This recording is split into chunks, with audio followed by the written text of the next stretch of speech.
once again to chase a championship for Embiid, that makes no sense. Bottom line, I'm going to do some math. Sometimes we do math on this show, Marcus. We do some math. Okay, so a healthy Joel Embiid plus Tyrese Maxey plus Kevin Durant next year equals what in the Eastern Conference? I would say championship. Yeah, but the main factor is Joel Embiid being healthy. Yes. Like, I don't even think you have to add Kevin Durant. I think you have to start there. Like, you can't just jump and say let's get this guy, let's get this guy. You have a great core. But that's not really optional, right? Like, is that even? Just starting with a healthy Joel Embiid, I'm out of the room. I just walked out.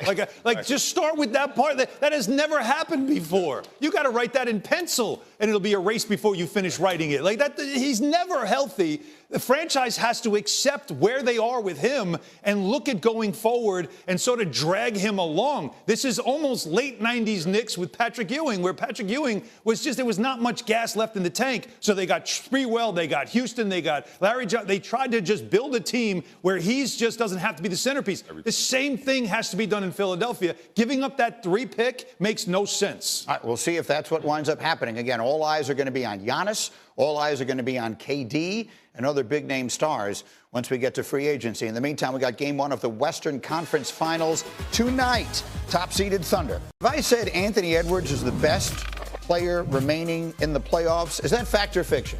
Fact. 23 years old, playoff resume that he has already, knocking down giants like convincingly, and getting his guys to buy in at that age does it for me, man. I'm with you. SGA is the MVP and he deserves it, but I'm ready for this guy to elevate in the next couple of weeks. Alan, next. If I said the Warriors should go all in to get Giannis, fact or fiction? It sounds nice, but it's fiction. Here's what. How do you add a $50 million player to a team that already has Steph Curry and Jimmy Butler making tons of money and still have depth? They need a center. That's what they need, and to stay healthy. But to start ripping up a roster to add a $50 million player for star chasing, that doesn't make sense for the Warriors. All right, we can debate that one another time. Meanwhile, Marcus, if I were to say the Celtics championship window closed last week, is that fact or fiction? Fiction. I'm a big fan of Brad Stevens and what he possibly can put together around Jason Tatum and Jaylen Brown. I'm looking at Jaylen Brown to take a big step next year while Jason Tatum is rehabbing. I think it's fiction. I think they still have a shot. Yeah, I think perhaps looking down the road in a retooled roster around those two guys, probably not immediately. And that brings us to this. Let's put the full screen up there if we can. D15. There are 4 teams left in the playoffs.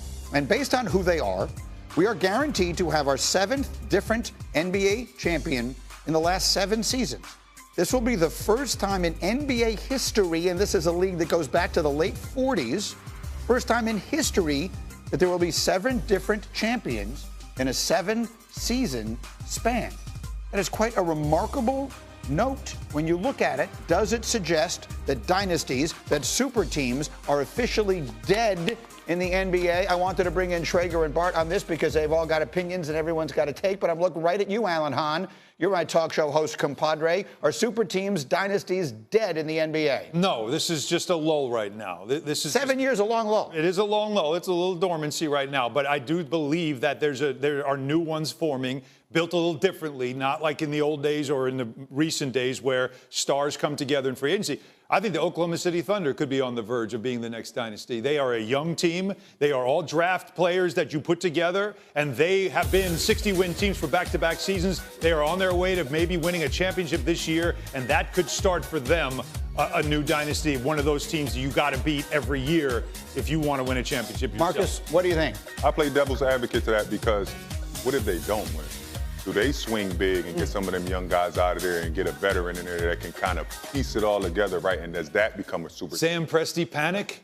I don't think it's a panic. I don't think it's a panic, but like you have to have a window with these young guys. Like how long is that window open before you say, okay, let's chase down one of these big guys and form them with SGA and put some pieces around that. So I don't think they're dead. I think he said they're at a low right now, but they definitely build through the draft. If you talk about OKC 2 times, right? Like that was almost a dynasty with Russell Westbrook, James. But then it comes to an end if they don't win, right? You have to pay them. So I think you have to keep an eye on that. Think about Golden State was built through the draft for the most part. Added Kevin Durant, though. Right. So I think we're talking about organic and inorganic dynasties, right? Because you talk about organic is built through the draft, and then you maybe cash in a couple of your young players. I think the era of the super teams, 3 guys coming together saying we'll win it by ourselves and who cares who's the other 4 and 5 guys, I think that's done. I think because of the soft cap is what's happening now, forces teams not to want to be in the luxury tax, and they can't afford to keep these teams together. And plus you have no room for error when you put 3 guys together, because if somebody gets hurt, season's over. It's interesting because basketball, the NBA, has always been a sport dominated by its individual superstars, and suddenly we have this unprecedented parity. The National Football League has always been a sport that has had extraordinary parity and prided itself on that. But take a look at what the NFL has been the last few years. In the NFL, 9 of the last 11 Super Bowls have featured one or the other of Tom Brady or Patrick Mahomes. They've won 7 of the last 11. They've been in 9 of the last 11. And it begs this question, Peter Schrager. Dynasties, are they good or bad for business? They're great for business. And if you chart the history of the NFL, it went Packers, then the Steelers had their dynasty, then the Niners had theirs, and the Cowboys, then the Patriots, and now the Chiefs. And it's good to have that team on top of the mountain that everyone's hunting for and going for, because it defines the generation. You always either have the team that everyone's rooting for, or you have the team everyone's rooting against, and you're either very much on one side or the other. There's really no in between, and I think having that villain is good. Right now, I don't know the villain in the NBA. You say the Oklahoma City Thunder, that to me, as an impartial outside that sport, like, yeah, they're a nice young team. I would never think of them as like, oh, the mighty Thunder. That's it right there. And that's what when people are talking about the NBA and the sizzle and everything like that, with the Final Four of teams that haven't won in 30 years and the other 2 haven't won ever. You always have to have that one evil empire. Look at the Dodgers. The Dodgers haven't won every World Series, but they become the evil empire. You love to beat them. It means more when you knock them out. I do think super teams and dynasties are valuable to pro sports, because every year there's somebody that you either hate or you want to see lose or you love seeing win. And when you have that, casual fans come in because they already know those teams. They recognize those names, and I think there is some more emotion in Bart, you use a quote, and I use it all the time now, and you were the first one who started using it regularly here. It's one of my favorite things.